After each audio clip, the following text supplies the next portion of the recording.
মেহেরপুরে ৯ বছরের শিশু ধর্ষণ মামলার আসামিদের বাঁচাতে পক্ষপাতিত্বের অভিযোগ উঠেছে পুলিশের বিরুদ্ধে। এ ঘটনায় অভিযুক্ত এক পুলিশ সদস্যকে ক্লোজ করা হয়েছে। এদিকে ধর্ষণের ঘটনা মীমাংসার চেষ্টা অভিযোগ নিয়ে মেহেরপুর সদর থানায় গেলে বৈষম্য বিরোধী ছাত্র আন্দোলনের 2 কর্মীকে লাঠিপেটা করে পুলিশ। এ খবর ছড়িয়ে পড়লে থানা ঘেরাও করে বিক্ষোভ করেছেন স্থানীয় ছাত্র জনতা। মেহেরপুর প্রতিনিধি রফিকুল আলমের পাঠানো রিপোর্ট জানাচ্ছেন সোহেল আহমেদ। ৯ বছরের শিশুকে ধর্ষণের অভিযোগে গত ৯ সেপ্টেম্বর বায়েজিদ, আলামিন ও বরকত নামের 3 জনের বিরুদ্ধে মেহেরপুর আদালতে মামলা করেন ভুক্তভোগীর মা। কয়েক মাস হাজতবাসের পর সম্প্রতি জামিনে মুক্ত হয় আসামিরা। পরে ধর্ষণের ভিডিও সামাজিক যোগাযোগ মাধ্যমে প্রকাশের হুমকি দিয়ে বাদীকে মামলা তুলে নেওয়ার জন্য চাপ দেয় তারা। এ ঘটনায় প্রতিকার চেয়ে সদর থানায় লিখিত অভিযোগ করেন শিশুটির মা।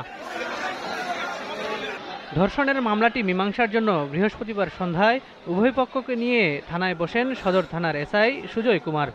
মামলা প্রত্যাহারে বাদীকে চাপ দেওয়া হচ্ছে এমন খবরে থানায় ছুটে যান বৈষম্য বিরোধী ছাত্র আন্দোলনের 2 কর্মী। তাদের লাঠিপেটা করেন সুজয় কুমার। পরে থানা ঘেরাও করে বিক্ষোভ করেন ছাত্র জনতা। আমাদের লোকজন আরো আছে যে আপনি ওইটা বাদ দিয়ে আপনি আসামিকে ডাকেন।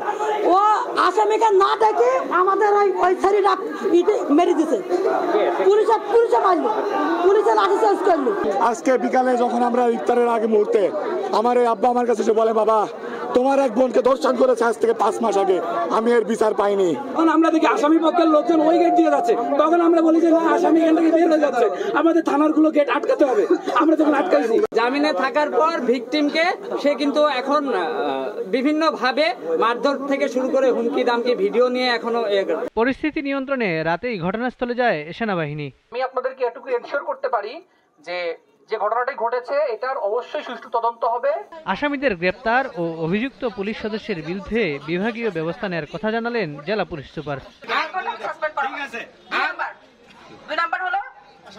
আসামি গ্রেফতার করা হবে। 3 নম্বরটা আমার হাতে না, এটা মহামান্য আদালতের, সেটা আমরা বোর্ড ইন্সপেক্টরের মাধ্যমে, জাজ সাহেবের মাধ্যমে আমরা সেটা কনভিন্স করব যেন তাকে জামিন না দেওয়া হয়। ধর্ষণ এবং মীমাংসা চেষ্টার সাথে জড়িতদের আইনের আওতায় আনার দাবি স্থানীয়দের। Sohel Ahmed, GTV news.